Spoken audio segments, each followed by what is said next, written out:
Nathan Cole wasn't the type to ask questions. He was trained not to. Trained to obey, protect, disappear. By 2012, he'd been in the Secret Service long enough to know when something felt off, but not long enough to walk away from it. On a sweltering August morning, just as he was preparing for a weekend trip home, his plans were interrupted by a sealed envelope slid under his hotel door. No name, no greeting, just an instruction typed in bold. Report to Forward Base Echo, 400 hours. Civilian escort clearance required. The location was an old Cold War outpost buried deep in the Sonoran Desert near the Arizona-Mexico border. Decommissioned, they said. Off the books, they implied. The kind of place that didn't show up on GPS, only on paper, maps yellowed with age and warped by decades of heat. The kind of place built to be forgotten. Nathan arrived on site just before dawn. The only other person waiting was a man in a dark suit, face pale and hands trembling, clutching a locked briefcase like his life depended on it. No introduction. No small talk. Just a nod, and they climbed into a black SUV with no plates and a trunk full of encrypted satellite gear. They drove for hours, deeper into the dust-choked basin, past signs riddled with bullet holes and fencing laced with faded radiation warnings. As the sun climbed higher, their satellite signal flickered, then died. Still, Nathan drove. The civilian checked his watch every few minutes, mumbling phrases Nathan couldn't quite hear. Something about frequencies. Something about the beacon pulsing again. At 11:42 a.m., 47 miles south of any paved road, the SUV stopped. Ahead of them, through a shimmer of heat haze, stood the outpost, or what remained of it. A squat concrete structure, antennae rusted, windows blacked out, the U.S. government seal half blasted off by desert storms. Nathan stepped out first, scanning the perimeter.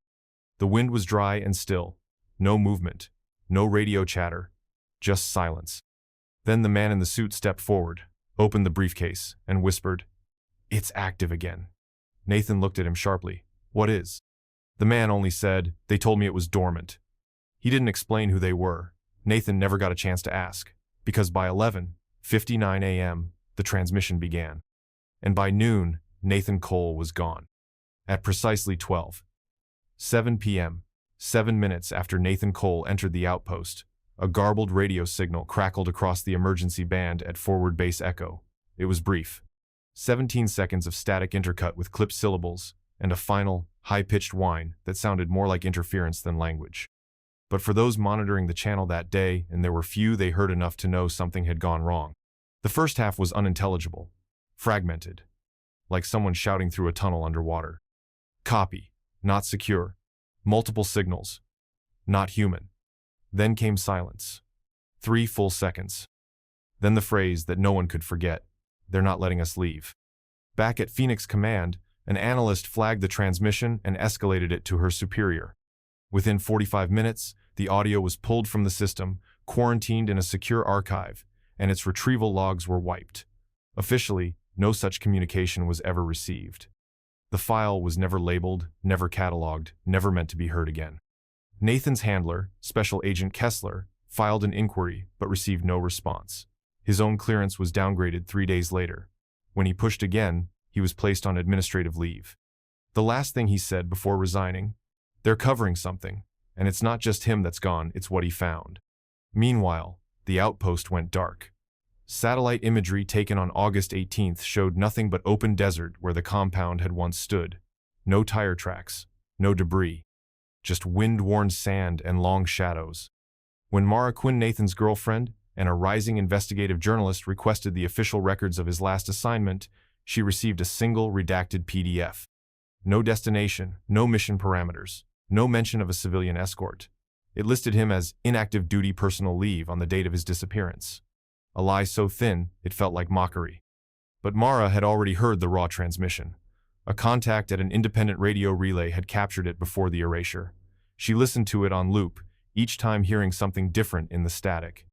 A whisper, a scream, an overlapping voice that didn't sound quite human. The last words were always the same. "They're not letting us leave." And whoever they were, they had erased Nathan Cole as if he had never existed at all. 3 weeks after Nathan Cole disappeared, a weathered park ranger named Ellis Ford spotted something unusual while flying a surveillance drone over a restricted quadrant of the Sonoran Preserve. Tucked into a dry wash behind a rock outcropping, partially obscured by windblown sand and mesquite branches, was a dark shape. It didn't belong there. Nothing ever did. Rangers called the area the Dead Mile, too remote for hikers, too dry for smugglers, and too forgotten for tourists. When ground teams arrived 2 days later, they found what had been the government-issued black SUV assigned to Nathan Cole. Sand had caked into every crevice, the front windshield spiderwebbed with fractures, the side windows shattered outward like they'd exploded from the inside. There were no footprints, no drag marks, no blood. The doors were locked. The back hatch had been popped open manually, its locking mechanism shorted by what investigators called external magnetic disruption, though no one explained what that meant. Inside, Nathan's standard issue gear was gone: encrypted satellite phone, biometric firearm, and laptop. All that remained was a dented thermos, a copy of the Book of Enoch tucked into the glove box, and a broken wristwatch stopped at exactly 12:14 p.m. No signs of a chase, no vehicle tracks in or out. The tires were half deflated, untouched by damage. It was like the desert had exhaled the vehicle up from under the sand, then gone silent again. An initial report suggested the SUV may have been abandoned, then vandalized by local scavengers. But no glass was found on the seats, no smudges, no scavenger tracks. The ranger who first opened the vehicle described the interior as eerily untouched, like someone or something had taken only what they needed and left no trace. One detail chilled the recovery team. Hanging from the rearview mirror was a strip of cloth-horn black fabric, knotted tightly. It wasn't government issue. It looked handmade, twisted, almost ritualistic. The report was marked pending, then quietly shelved.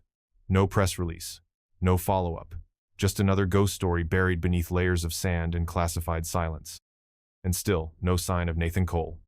On September 17, 2012, the U.S. Secret Service officially changed Nathan Cole's status from missing in action to AWOL.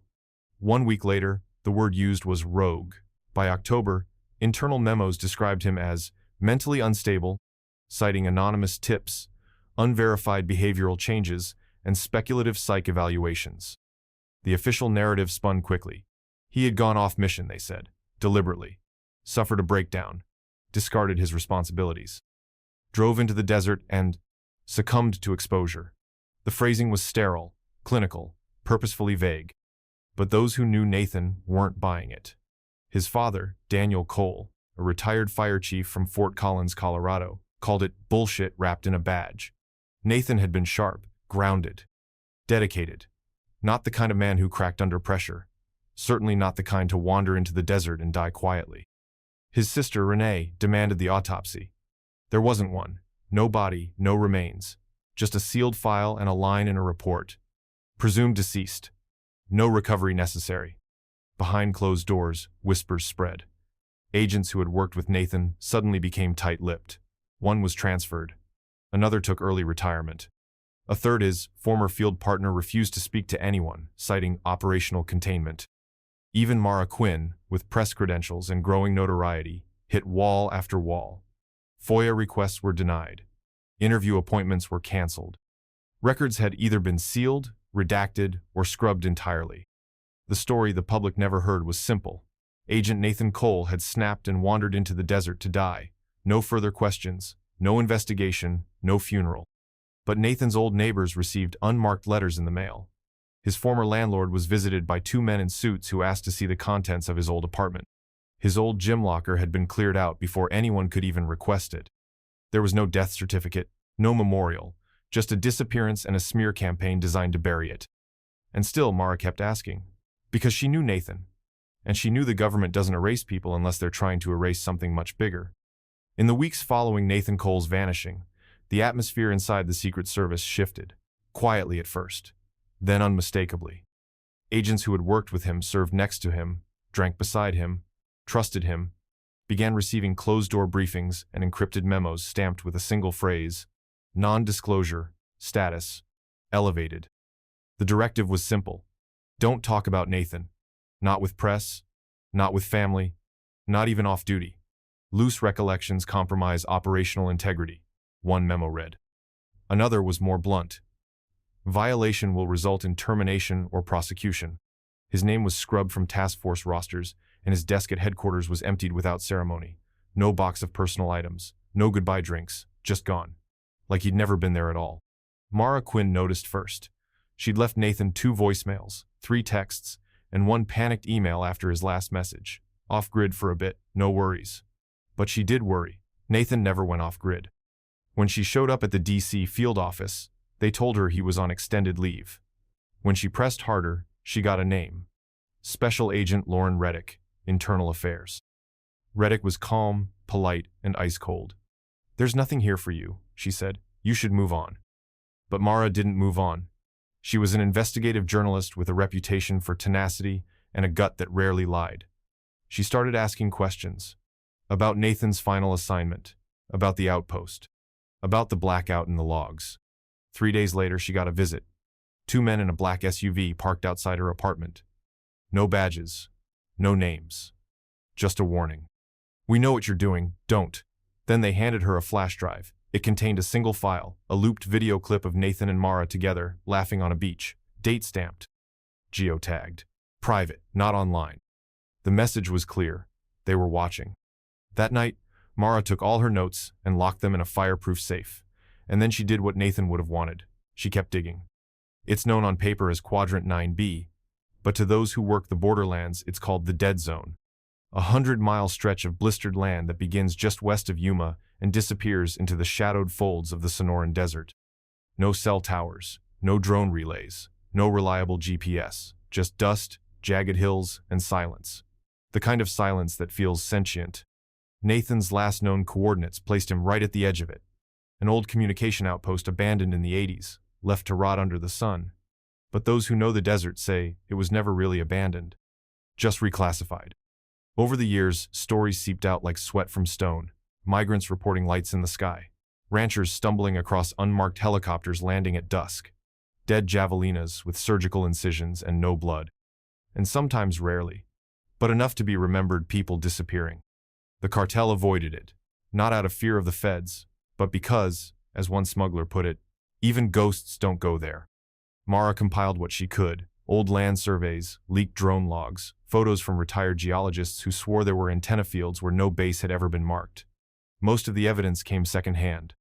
But the pattern was undeniable. Someone or something was active in the dead zone long after the outpost was supposedly shut down. More troubling were the whispers of black sites. Off-the-books detention and testing facilities tucked into wilderness no satellite could see. Officially, they didn't exist. Unofficially, even members of Congress were stonewalled when they tried to investigate. Nathan had once told Mara, in a rare, unguarded moment, "If you want to hide something forever, don't bury it in concrete, bury it in sand." Now, with his SUV found at the edge of the zone and his trail ending in static, Mara couldn't shake the feeling that Nathan hadn't just been lost. He'd been erased, absorbed into a place where oversight didn't exist and laws didn't apply. The Sonoran Desert wasn't empty. It was full of secrets, and Nathan had walked straight into the heart of them. The last 2 weeks of Nathan Cole's life, at least the life he lived in the world, were documented not by official logs or mission briefings, but by the crumpled, obsessive notes of the woman who knew him best. Mara Quinn's leather-bound journal was filled with scribbles, dates, question marks circled and recircled until the ink bled through the paper. She hadn't meant to create a record. She was trying to make sense of a man unraveling in real time. It began with small changes. Nathan stopped sleeping through the night. He'd wake drenched in sweat, eyes wide, scanning the room like someone expecting a break-in that never came. He started turning his phone off during meals. He installed a VPN on Mara's laptop without asking. Then came the texts, encrypted, jumbled, words missing vowels. Hearing pulses again like shortwave but wrong freak. Met wuh. Contact told me not to trust beacon channel. You ever heard of mirror pings from comm towers? Mara thought he was being followed. She asked if it was a work thing, if they'd put him on something dark. Nathan just shook his head. It's not them I'm worried about. He was tracking patterns, timestamps of radio static, bursts of interference at 2:14 a.m. every night, black vans parked across the street from his gym. He stopped drinking, started praying, then stopped praying, then locked the Bible in a drawer. 3 days before he disappeared, Nathan left a note in the freezer, just a sticky tab stuck to a bag of coffee beans. If I go off-grid, find Echo. Mara didn't understand what Echo was. Not then. Not until she found the old outpost on a forgotten military grid while combing through declassified maps. That was where he'd gone, where everything had gone wrong.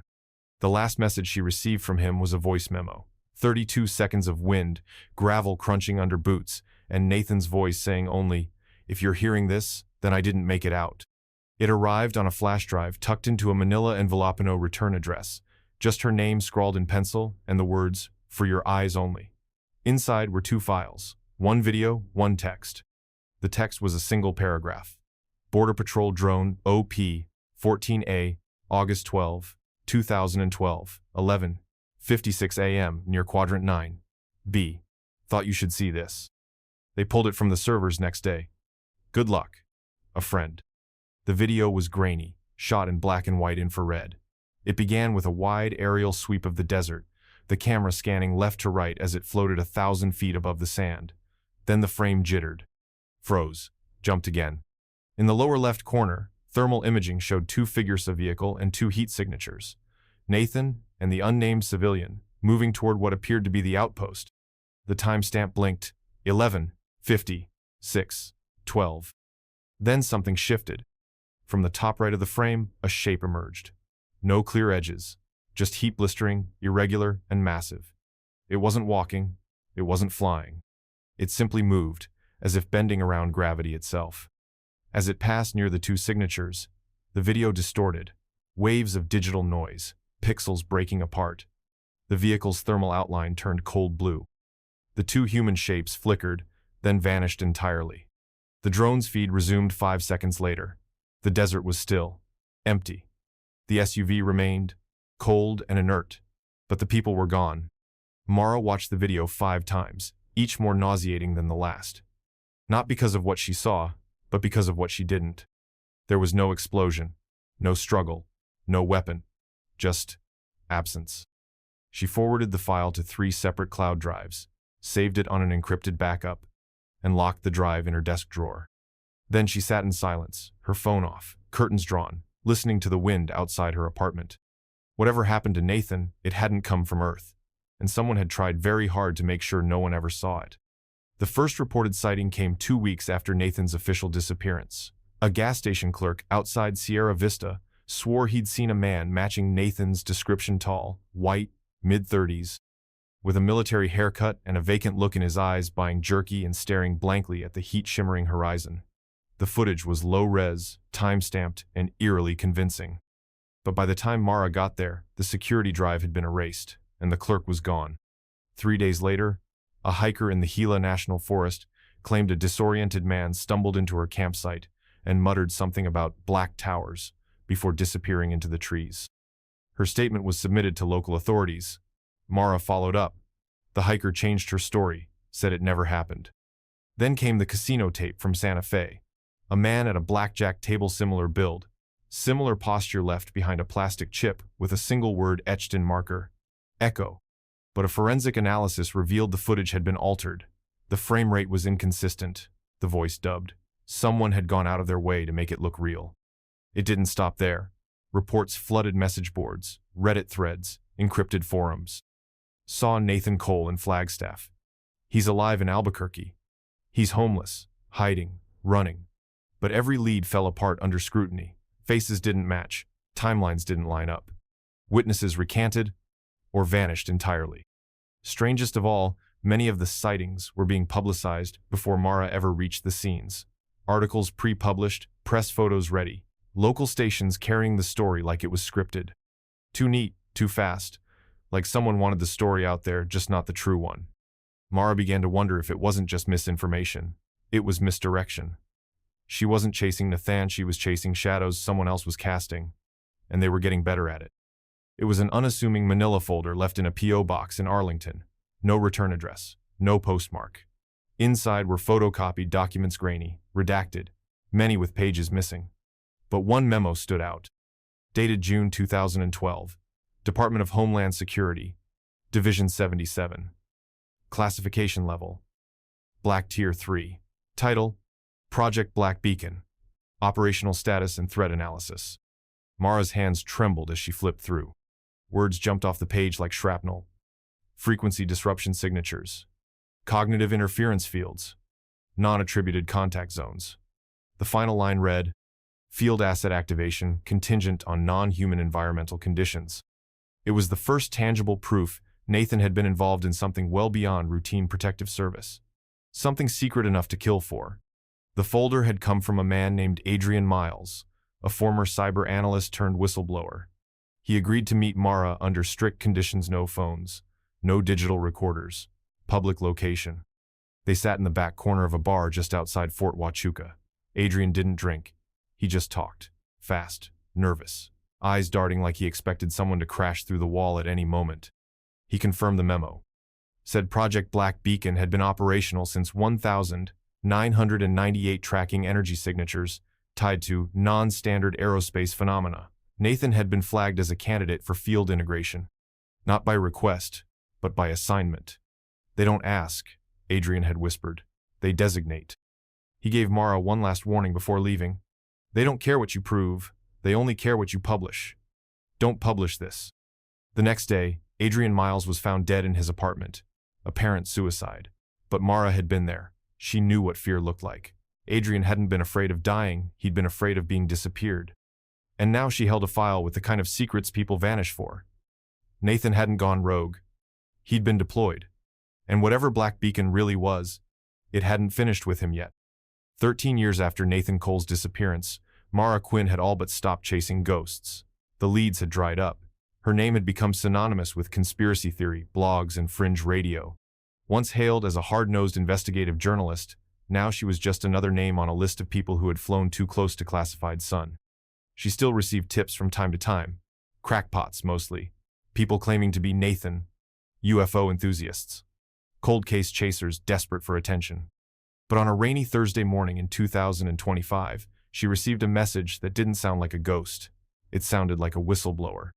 The sender identified himself as Kenneth Dre, retired NSA signals analyst. He didn't waste time with pleasantries. The message was precise, clinical. You don't know me, but I know your story. I worked Black Beacon. I saw the original Cole transmission. It wasn't a malfunction. He didn't vanish. He was extracted. I can prove it. Attached was a heavily redacted screenshot audio signature log from August 12, 2012. It listed a Cole N under a column labeled BioLink Integrity, terminated Phase 3.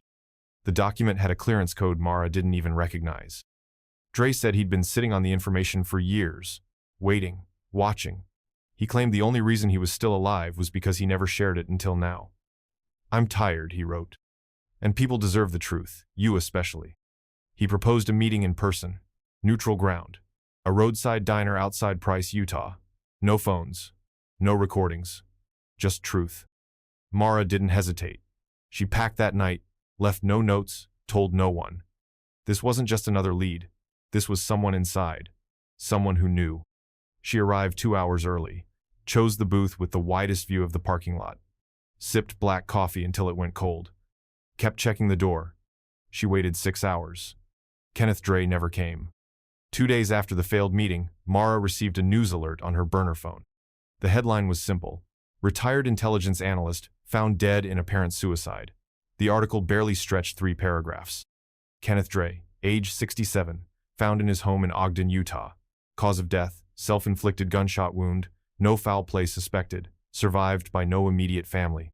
The photo included was outdated, but it was him. The same man who had sent her the log file. The man who said Nathan didn't vanish was taken. Mara called the number he had used. Disconnected. She tried the email. It bounced. She traced the IP from his original message. It was rerouted through at least 6 countries. Burned, scrubbed, gone. She drove to Ogden. The house was already sealed. A yellow sticker from the local sheriff's office fluttered in the wind. No neighbors wanted to talk. One elderly man simply said, he kept to himself. But Mara noticed something strange. No family photos, no mail, no trash bins, no personal life. As if the man who had contacted her wasn't just dead, he had been erased. Later that night, Mara checked the metadata on the screenshot Kenneth had sent. Hidden in the layers was a GPS tag feint, corrupted but traceable. It pointed not to his home, but to a stretch of desert 40 miles north of the original outpost. Another place with no name. A second location. One no one had searched. The suicide was a lie. Kenneth Dre hadn't killed himself. He'd been silenced. And whatever he'd tried to show her was still out there. The official report said Kenneth Dre left no suicide note. But Mara knew better. She'd spent over a decade sifting through the wreckage of silence, reading between lines that weren't supposed to exist. It was pure chance that she found it. Or maybe something more. A desk drawer in Kenneth's sealed office had been forced shut, swollen from moisture or time. She jimmied it open with a letter opener she found on the floor. Inside was a plain envelope with no label, no stamp. Just one word handwritten on the back in fading black ink. Mara. She opened it slowly. Inside, a single sheet of paper. No salutation. No sign-off. Just one line. Beacon lives. 3 words. That was it. Her breath caught in her throat. It wasn't just a phrase, it was a match. Identical to the 2012 memo that had set everything in motion. Project Black Beacon, operational status, and threat analysis. Beacon had been the center of it all. The reason Nathan went into the desert. The reason he never came back. And now, 13 years later, it was still active. The word lives stuck in her head. It didn't say exists. It said lives. Whatever Black Beacon was, it wasn't a building. It wasn't just a project or a file. It was living. Or perhaps it had become something that was. And Kenneth Dre, former analyst, the last man who knew the signal trail shad, used his final moments to pass her this single, damning clue. It was a signal, not of defeat, but of survival. Beacon wasn't finished. And neither was she. It took Mara 3 more days to decrypt Kenneth's external drive. It was hidden inside a hollowed-out copy of the Martian Chronicles, duct-taped beneath his bed frame, sealed in vacuum plastic like it had been waiting for burial. Inside were fragment scans of debriefs, layers of encoded satellite imagery, a strange audio waveform that pulsed at exactly 4.27 hertz. But buried in the folder labeled Legacy was something different. A map. Not a standard one. No topography, no names, no roads. Just grid squares, pulsing heat signatures, and lines drawn in red ink overlapping, looping, forming a crude geometric pattern centered on a single coordinate deep in the Sonoran Desert. The lines converged near a site Mara recognized immediately, the abandoned outpost. But this was different. The coordinate sat beyond the original Echo site, nearly 40 miles southeast, where the desert gave way to restricted military land and geological formations with no names, places not even the locals wandered into. But what caught her attention was the symbol scrawled in the bottom right corner, a black triangle with a jagged circle around it. She'd seen it once before, faintly stamped in the corner of the Black Beacon memo. There was also a voice note buried in the drive. The last file. Kenneth's voice, cracked and cautious. If you're listening, you already know too much. This isn't a secret anymore. It's a system, self-sustaining, adaptive. It feeds. Don't follow the map unless you're ready to disappear. You won't come back the same. If you come back at all. The warning hung in the air long after the recording ended. Mara closed her laptop, packed her gear, and booked a one-way ticket to Arizona. The answers weren't in files anymore. They were buried in the sand. And something Beacon was waiting for her there. It was just past 4:00 a.m. when Mara crossed the final checkpoint and entered the desert. The headlights of the rental Jeep carved narrow tunnels through the darkness, but beyond that, everything was still oppressively still. The Sonoran stretched out in every direction like a sleeping god, ancient and unknowable. She wasn't alone this time. Riding shotgun was Reyes, a local tracker with skin like sun-baked leather and eyes that never blinked too long. He didn't ask questions. He knew this land better than satellites ever could. In the back seat was Cal Benton, Nathan's former unit partner. Retired now, quiet, and carrying more weight in his silence than in the go-bag at his feet. Neither man spoke much. They didn't have to. The air was charged. Something had been waiting out here all this time, and now they were going to meet it. By sunrise, they reached the edge of what Reyes called the Hush-Zonian area, where the radio signals faltered, GPS drifted off course, and even compasses spun slowly, as if disoriented. They left the Jeep behind and continued on foot, each step kicking up dust that hadn't been disturbed in years. 10 miles in, the heat turned brutal. Flies circled them in lazy, predatory loops. The sun above didn't burn it, pressed, oppressive, watching. Reyes stopped abruptly mid-stride, holding up a closed fist.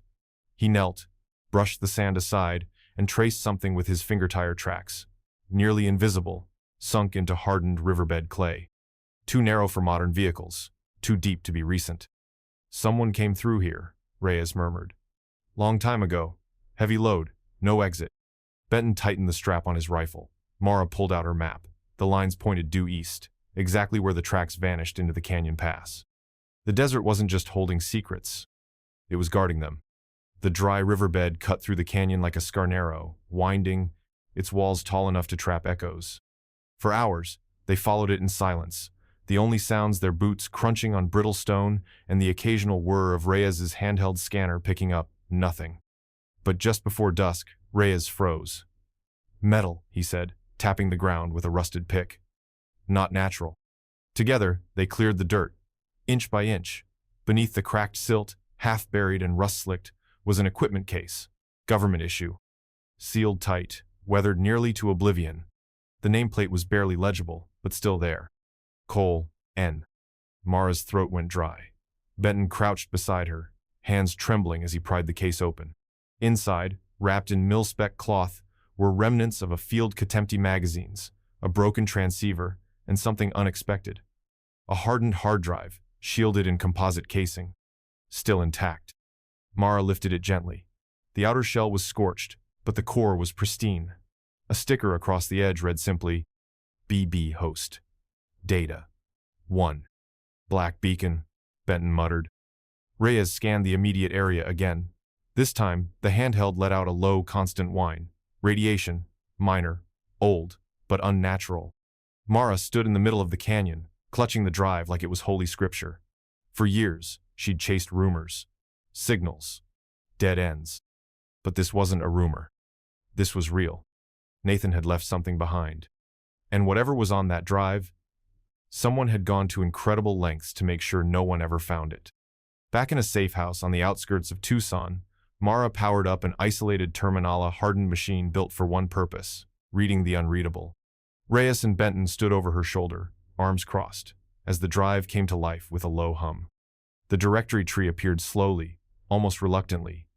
Dozens of folders, some named with military code, others just numbers. One folder stood out, BBLOGS, Cole, Phase 3. Inside were fragments, files stitched together like surgical scars.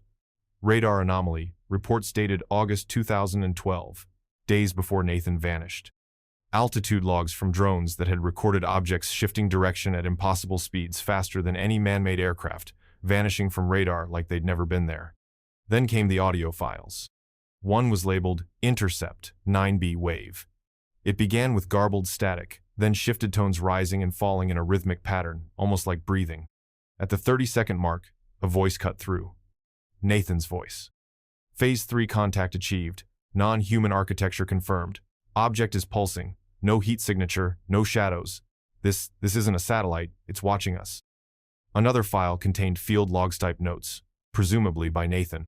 He referenced beacon arrays, EM burst patterns, and most chillingly, non-terrestrial actors exhibiting behavior consistent with observation, not interaction. He wasn't just tracking something, he was being watched. The final file was a corrupted video, flickering in and out of coherence. A handheld camera, night vision on, showing a structure something metallic, buried in sand, shaped like a spire bent inward. For a moment, just before the footage cut out, a silhouette flickered on screen. It had no clear form, just motion, standing too still. Mara stared at the screen. She wasn't looking at theory anymore. She was looking at the edge of reality and the beginning of something else. Beacon wasn't just a code name, it was a warning. And Nathan had left it behind on purpose. They moved locations the next morning, too exposed. Benton didn't like how the neighbors looked at them. And Reyes had gone silent. Every instinct told him something was coming. The desert didn't hum anymore. It listened. That night they camped off-grid, deep in BLM land. No cell service, no lights, just firelight, and the quiet murmur of bent truths hanging in the air. Reyes kept first watch. By midnight, he was gone. No footsteps, no struggle. Just his pack sitting neatly by the fire and his boots placed side by side, like someone had undressed him from the inside out. Benton took it hard. Too hard, he ranted. Said the signal was alive, that it had seen them when they opened the case. We weren't supposed to look, he whispered. Mara tried to calm him, But the desert offered no comfort, only wind, and the growing sense that the stars above were not indifferent but curious. They made it back to the Jeep just before dawn. Benton slid into the driver's seat, Mara throwing her bag in the back. Then, without warning, the vehicle lit up in a brilliant white flash. Boom! The explosion rocked the canyon floor, sending birds into the air like shrapnel. Mara hit the dirt, ears ringing, screaming Benton's name, but there was nothing left.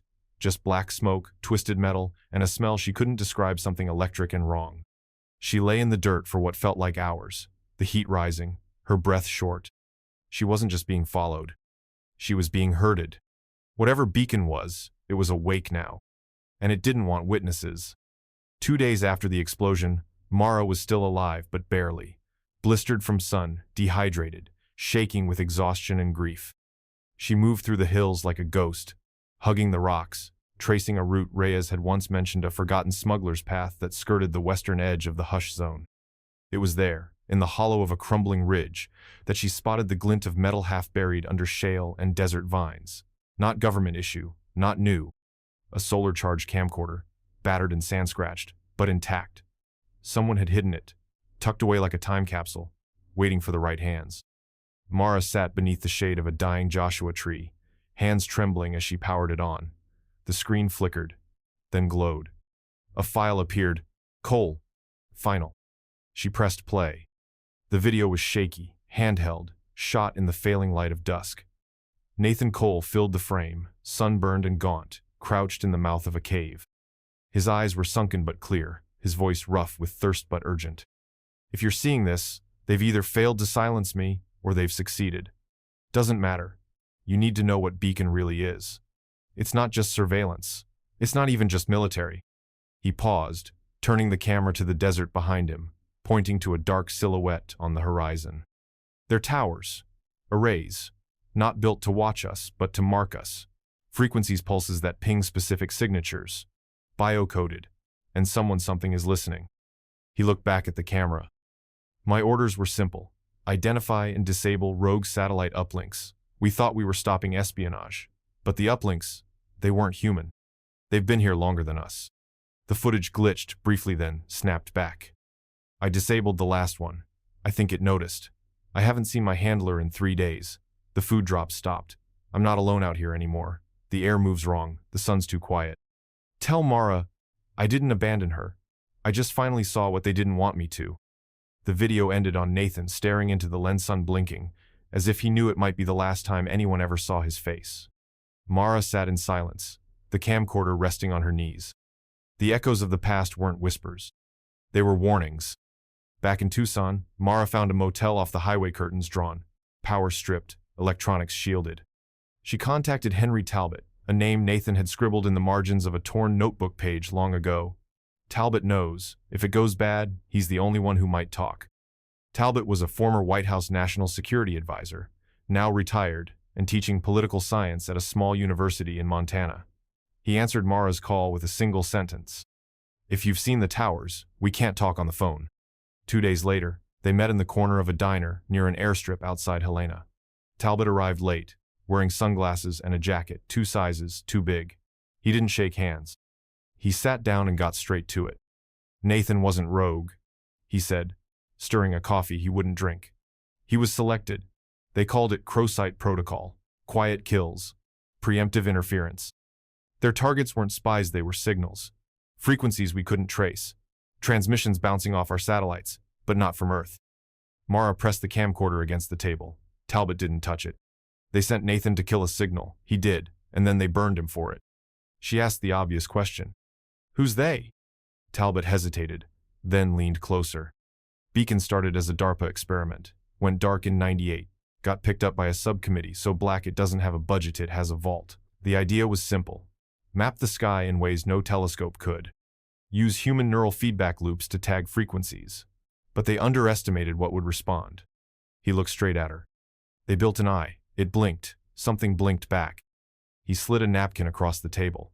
On it was a location coordinates, deep in restricted territory near where Nathan had vanished. Then he stood. No goodbye, no contact info, just one warning. They're not watching the desert is watching us. And with that, Talbot was gone. and Mara's path forward was marked. The meeting wasn't scheduled. No names were exchanged. Just a burner message sent through a secure forum Mara hadn't used in years. Midnight, 32.0197 degrees N, 112.5639 degrees W. No phones. Bring fire.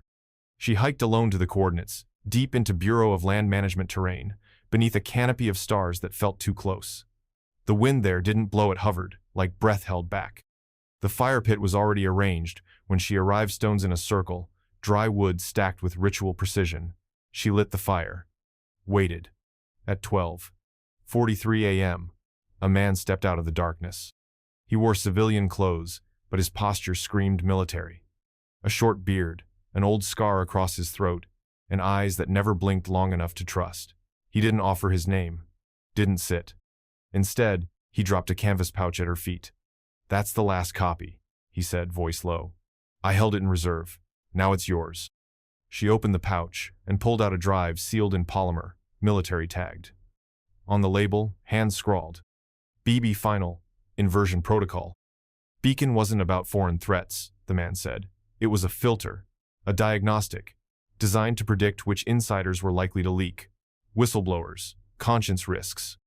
It didn't just find them, it shaped them. It fed them information, guided them into traps, then wiped them. Mara stared at him. "You're saying it wasn't surveillance?" He shook his head. It was selection. She tried to ask more, but he was already backing away into the dark. "One more thing," he called over his shoulder. "If you want to know who made it back, check the movement logs." And then he was gone. No footprints left behind. Only ashes and the sound of the fire dying in the wind. Mara didn't sleep. She stayed by the fire until dawn, holding the drive, staring into the embers, wondering how many stories had ended right where she was sitting. Or maybe, how many had started there. Back in Tucson, Mara decrypted the drive at sunrise. The interface was cleaner than the others knew her. It was still tagged as Black Beacon, but the formatting had changed. Someone had updated it. The main folder was titled Inversion Protocol, and within it, a new directory. Movement log, BB host, live ping data. She clicked it open. There were entries, thousands. Names she didn't recognize. Code names, most marked with red denoting deceased, lost, or disavowed. Some marked black, locations unknown, presumed compromised. But one name sat at the top. Cole, N. Status, gray. Last signal, pinched 19 days ago. Location, coordinates masked. Signature, live. Mara's heart dropped into her stomach. He was alive, or had been, less than 3 weeks ago. The file, attached to his name, contained GPS breadcrumbs data points buried under layers of encryption. They painted a pattern, a slow, erratic path moving southeast through increasingly desolate terrain. Not random, avoiding populated zones, avoiding detection. At the final ping, one phrase was logged under user activity. Shelter compromised, moving to mirror. She didn't know what mirror meant. Not yet. But she knew Nathan had written those words himself. The syntax was his. The phrasing was his. She stared at the screen, heart racing. All these years, she'd been chasing a ghost. But Nathan Cole wasn't a ghost. He was a survivor. And somewhere in the desert, he was still moving. The desert had changed since 2012. Not in shape, but in silence. Deeper. Heavier. Like the sand itself was keeping secrets. Mara and her new guide, Jonas Wynn, a former Air Force Ranger with a limp and a mouthful of ghost, Stories traveled by foot through terrain where GPS signals spun like compasses in a magnet storm. It took them 3 days to reach what used to be Echo Base. Only it wasn't Echo anymore. The outpost was almost invisible, half swallowed by dunes, its antennae twisted like dried bone. The concrete structure had collapsed inward, scorched black by fire or something more precise. Jonas called it surgical burn. Mara didn't argue. Inside, the air smelled like time, scorched paper, dust, the remnants of classified operations reduced to ash and silence. They found burned documents, edges crisped, but language still visible beneath the damage. Phrases like host vector compatibility and neuro-frequency tolerance. But it was what they didn't find that chilled Mara most. No bodies, no bullet holes, no signs of a firefight. Just a cot in the corner, dustless, Recently used. A water canteen. Half full. A footprint fresh enough to show tread. And a set of markings on the wall. A spiral etched into concrete. Over and over. Getting tighter with each loop. Like whoever drew it was trying to find the center of something impossible. "Nathan," she whispered. Jonas touched the wall, then nodded. "He's been here. Not long ago." Beneath the cot, she found a shattered handheld radio. The mic was intact, batteries still warm. She pressed her hand to the stone floor. It wasn't just a ruin. It was a trailhead. And Nathan Cole was still ahead of her. They were still half a day out of the outpost when it happened. Mara's satellite phone kept powered down, wrapped in foil, stashed 3 layers deep in her packlet up on its own. No ringtone, no vibration. Just a pulsing blue screen and a call ID that read, "Unknown source, mirror uplink." Jonas looked at her, stone-faced. "Don't answer." But Mara already had. The line crackled. White noise like sand, scraping against metal. Then a breath. Then 3 words. "You found me." It was his voice. Broken, weathered, but Nathan's. Then the line went dead. Mara stood frozen, the phone still pressed to her ear, the signal gone like it had never existed. She looked at Jonas. He didn't speak. The silence stretched long until finally, she smiled. It wasn't relief, it was resolve. He wasn't a ghost. He was alive. And he wanted to be found. The next message didn't come through a call. It arrived as a burst packet, encrypted, unsigned, bouncing through ghost servers in Moldova, Bangkok, and somewhere deep in Greenland. Mara barely caught it before it evaporated. It wasn't just a message. It was a data chain coded in a cipher Nathan used when they first started dating, back when she jokingly asked him to teach her spy stuff. It had been a game. Now it was a lifeline. Decrypted, it read, "I'm alive. Don't trust the grid. I've been off network since 12. No one can be brought in. They're watching the watchers." More messages followed over the next 72 hours. Always brief. Always sent during solar flare interval times when satellite coverage faltered just enough to slip through. He spoke of pursuers, unnamed but persistent. Of drones shaped like insects, mimicking biology. Of bunkers built before the Cold War, co-opted by agencies so secret even the NSA couldn't audit them. He wrote, "Beacon was never about looking up. It was about pointing down, mapping who would see the truth and who would talk about it. I saw too much. So did others. They're all gone now. I waited. For someone who wouldn't stop looking." Mara asked the only thing that mattered, "Where can I meet you?" His reply, "Mirror site, Southeast Basin, 1 entry, no vehicles, no signals. You'll know it when you feel it." It was signed, N. The meeting was set for dusk. An abandoned grain silo near the southern edge of a dried lake bed in Cochise County. Remote, silent, dead terrain, just like Nathan had described. But Mara hadn't gone alone. She had alerted Michael Renner, her last living contact inside the NSAA, former cyber ops specialist turned semi-anonymous leaker. He owed her, and he wanted answers about Beacon as much as she did. He arrived early, texted once. "Looks clear. Standing by." 20 minutes later, Mara arrived with Jonas keeping watch. But Renner was nowhere in sight. No car, no signal. They found him 40 yards from the silos, sprawled face down in the dirt, eyes open, jaw slack, blood congealed beneath his head. No bullet holes, no defensive wounds. But his burner phone was gone, and carved into the side of the silo, dug with something sharp and deliberate, were the words, "Wrong mirror." Jonas scanned the ridgeline. They were here, watching us get watched. Mara stood over Renner's body, cold fury growing in her chest. It hadn't been a meetup. It had been a warning. Nathan was still waiting. But they weren't the only ones closing in.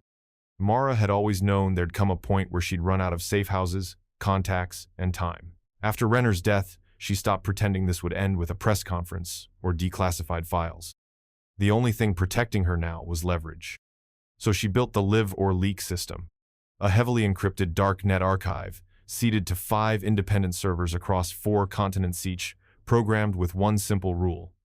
If Mara Quinn doesn't send a coded check-in every 24 hours, the contents of the archive go public. No passwords, no firewalls, just a digital detonation. The archive held everything: Nathan's field logs, the drone footage, the black beacon memos, the intercepted transmissions, the camcorder video, and the final file from the inversion protocol, including GPS tags, suggesting live subjects were still being track-tagged for reasons the government refused to explain. Mara posted the link anonymously on darknet forums used by rogue academics and off-grid intelligence vets. She didn't need it to trend, she needed it to exist. A ghost trigger, a quiet threat. She called it the Mirror Vault. Every 24 hours, she sent a coded phrase to the servers. Still here. And if one day she wasn't, then the world would finally see what she'd been chasing for 13 years. The final stretch to the mirror site was the hardest. No roads, no signals, just dust, wind, and the occasional pulse in her ears that didn't match her heartbeat.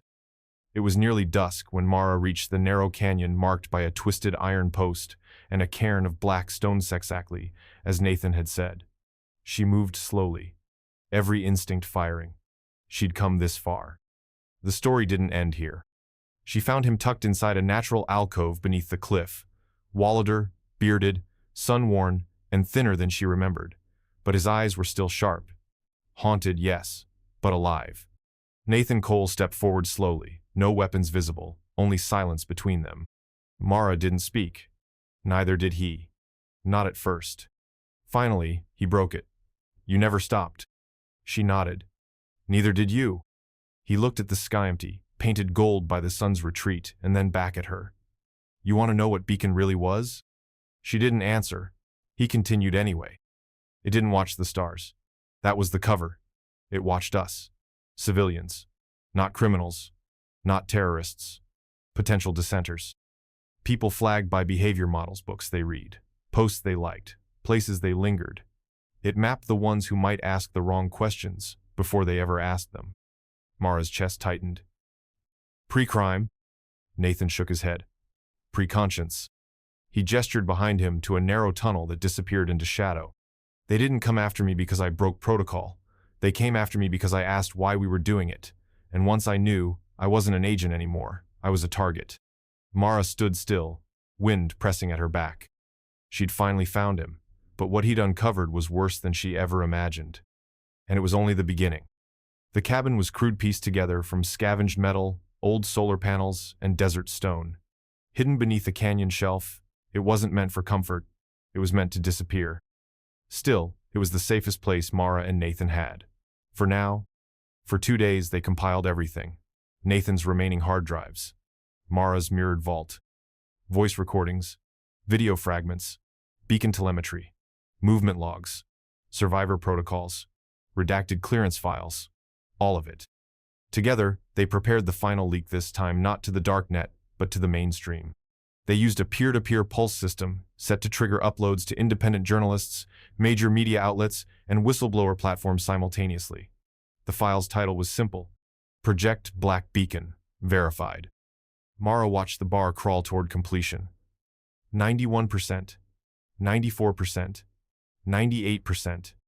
Then came the sound, a low hum, unnatural, building from above. Nathan froze. We need to go. Outside, the sky buzzed a triangle-shaped drone, black and soundless except for the growing vibration in the ground. No warning, no alert, just certainty. Mara slammed the final key. Send all. The signal fired. Then the strike came. A flash of searing white. No time to scream. The cabin ceased to exist. The press never received the files. The vault servers never got confirmation. And Mara Quinn was never seen again. Her fate, unknown. Nathan's body, never found. Beacon's true story, lost.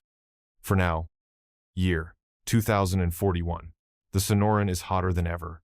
Bleached, sterile. Still, a boy, no more than 11, hikes along a dry wash with his grandfather, tracking lizards, kicking stones, carrying an old Geiger counter that buzzes faintly near certain rock formations. Just a game. Until he sees something metal, half buried in the sand. He kneels, brushes away the dust. It's a USB, old, scorched, labeled in faded ink. Coal 1. The grandfather calls out, but the boy doesn't move. He turns the object in his hand slowly, then tucks it into his bag without a word. That night, he plugs it into a repurposed tablet powered by salvaged solar cells. The screen flickers, stalls, then boots. A video file opens. Mara, Quinn, final. Timestamp, August 11, 2028. 4:12 a.m. She stares into the camera, bruised, determined. If you're watching this, then they failed to erase us. Nathan was right. Beacon is real, and now so are you. The file ends. The screen cuts to black. Then, press to continue. The story wasn't buried. It was seated, and it had just begun again. This story was brutal, but this story on the right-hand side is even more insane.